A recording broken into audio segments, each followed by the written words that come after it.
नमस्कार। जरा एक ऐसी जगह के बारे में सोचिए जहां हर रोज विशालकाय मशीनें और हजारों टन चट्टानें एक साथ मूव करती हैं। जी हाँ, ये है ओपन कास्ट माइनिंग की दुनिया। और यहाँ सेफ्टी का मतलब सिर्फ नियम नहीं बल्कि जिंदगी और मौत का सवाल है। पर क्या हो अगर मैं कहूँ कि सेफ्टी को बेहतर बनाने का एक ऐसा तरीका है, एक ऐसा खाका है जो सिर्फ नियमों पर नहीं बल्कि लोगों की सोच को बदलने पर काम करता है। चलिए आज इसी शक्तिशाली मॉडल को समझते हैं। तो सवाल ये उठता है कि आखिर ऐसा क्यों है।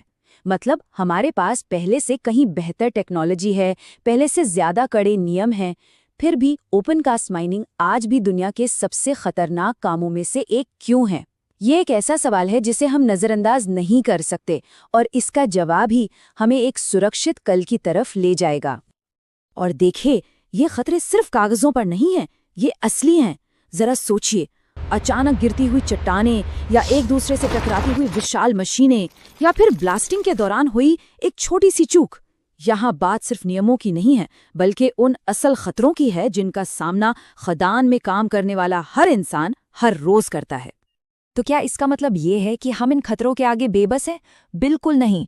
और यहीं पर एक बहुत ही पावरफुल आइडिया सामने आता है, ब्रैडली कर्व। और नहीं, इसे नियमों की एक और मोटी सी किताब मत समझिए। ये दरअसल सुरक्षा के प्रति हमारे पूरे नजरिए को, हमारी संस्कृति को बदलने का एक पूरा ब्लूप्रिंट है। तो ये ब्रैडली कर्व आखिर है क्या? इसे 1995 में ड्यूपॉन्ट नाम की कंपनी ने बनाया था और इसका आधार एक बहुत ही सरल लेकिन बहुत गहरा सच है।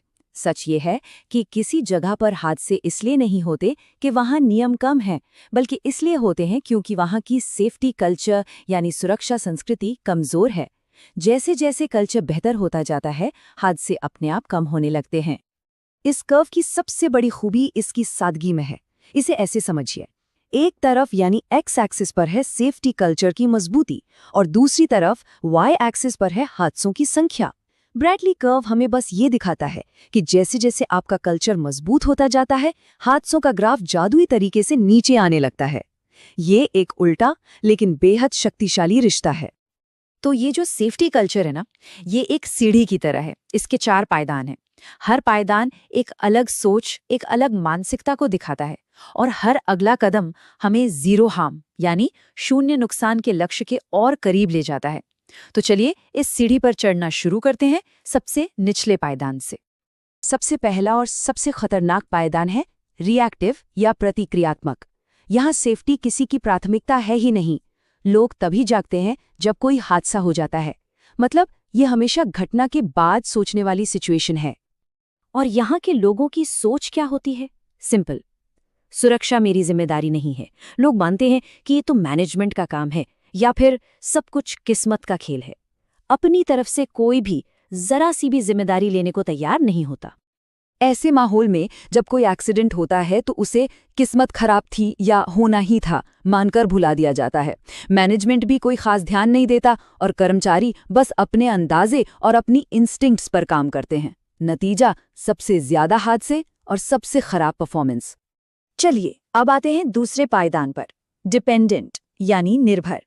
यहाँ चीजें थोड़ी सुधरती हैं, नियम कानून बनने लगते हैं, लेकिन सेफ्टी अभी भी अंदर से नहीं आती। ये बाहर से थोपी हुई एक मजबूरी जैसी लगती है। इस लेवल की सोच होती है, हाँ हम नियमों का पालन करते हैं, लेकिन क्यों?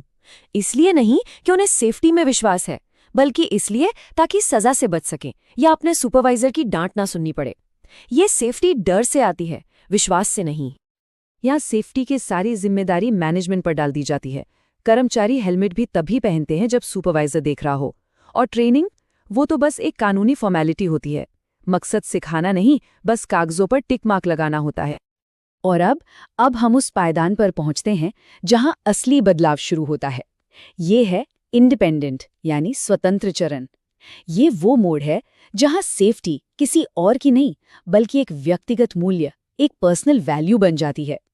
और यहाँ की सोच सच में एक क्रांति लाती है। मैं अपनी सुरक्षा की जिम्मेदारी खुद लेता हूँ।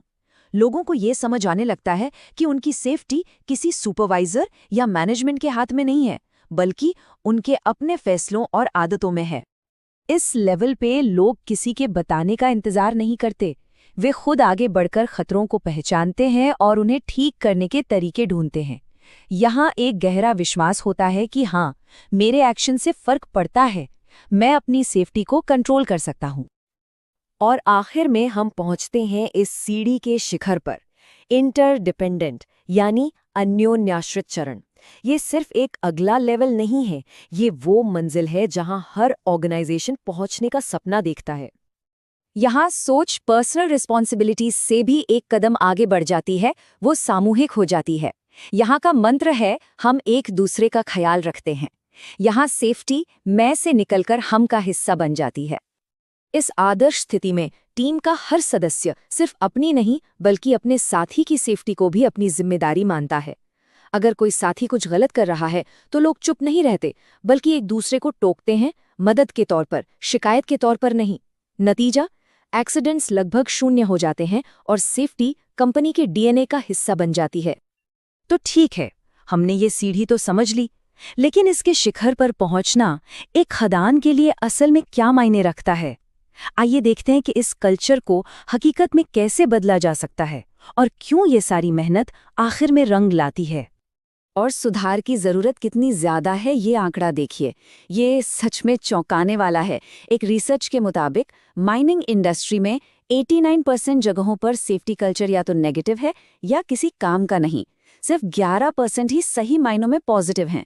ये दिखाता है कि ये सफर तय करना कितना ज्यादा जरूरी है। तो कोई ऑर्गेनाइजेशन ये सफर तय कैसे करे? देखिए, ये रातों रात नहीं होता। इसके लिए एक सोचा समझा रोड मैप लगता है। पहले लीडरशिप की मजबूत कमिटमेंट से एक नींव रखी जाती है, फिर कर्मचारियों को साथ लेकर धीरे धीरे कल्चर को बनाया जाता है और आखिर में इसे हमेशा बेहतर करने की आदत बनाकर मजबूत किया जाता है। और हाँ, ये मत सोचिए कि सेफ्टी पर ध्यान देना सिर्फ एक नैतिक जिम्मेदारी या खर्चा है। नहीं, ये एक स्मार्ट बिजनेस मूव है। जब आपका कल्चर मजबूत होता है तो हादसों पर होने वाला खर्च घटता है, काम की स्पीड और क्वालिटी दोनों बढ़ती है और अच्छे कर्मचारी आपकी कंपनी छोड़कर नहीं जाते। ये हर लिहाज से एक फायदे का सौदा है। तो आखिर में हम इसी एक सवाल पर आकर रुकते हैं, क्या सेफ्टी एक कॉस्ट है, एक लागत है जिसे बस किसी तरह मैनेज करना है, या फिर ये एक वैल्यू है, एक मूल्य है जो आपके पूरे संगठन को कामयाबी की ओर ले जाता है? ब्रैडली कर्व का जवाब तो एकदम साफ है। अब सवाल ये है कि आपकी कंपनी इस सीढ़ी के कौन से पायदान पर खड़ी है। इस पर जरूर सोचेगा। धन्यवाद।